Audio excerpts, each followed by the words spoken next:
Nous sommes sur le barrage d'Afignam.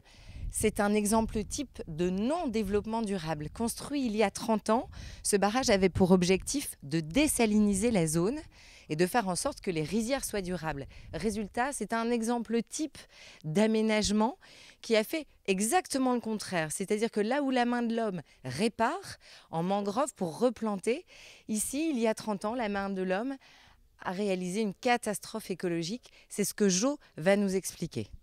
Ce barrage a été construit vers les années 80. Vous savez, quand vous avez si vous suivez un peu nos sensibilisations, vous voyez qu'on dit la dégradation, des fois, ça vient du fait de l'homme. Il y a la coupe abusive, il y a aussi les constructions des routes et les constructions des barrages. Ici, aujourd'hui, nous sommes sur le phénomène qui fait que c'est la construction des barrages qui fait une dégradation intensive vers tout le Boulouf, qui est allant vers le Bignona. Voilà. Donc en effet, le fait de construire ce barrage-là dégrade la mangrove. Pourquoi ?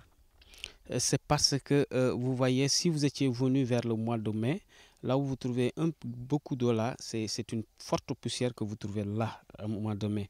Parce que le barrage, l'eau ne coule plus. Il est en train de dégrader parce qu'il n'est pas fonctionnel depuis 20 ans, le barrage n'est pas fonctionnel. Donc, s'il n'est pas fonctionnel, il dégrade, il est en train de faire des gâchis énormes. Ça, tout le monde le témoigne. Parce que le sel, en fait, s'intensifie. S'intensifie intensément. Il y a des rizières, des parties où il ne culture presque pas.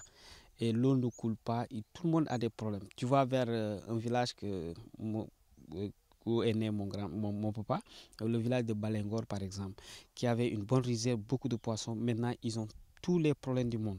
Tu peux rester à Niamon et tu vois tout ce qui se passe à Balengor et qu'auparavant il y avait une palmeraie, il y avait une mangrove. Aujourd'hui, elle est complètement foutue sur le fait de la mangrove. Si en allant vers Niamon, on peut s'arrêter un tout petit peu dans un village qui s'appelle Kandiou ou Djandjalat, vous allez voir, les zincs sont de couleur chocolat parce que la poussière du sel a envahi les maisons.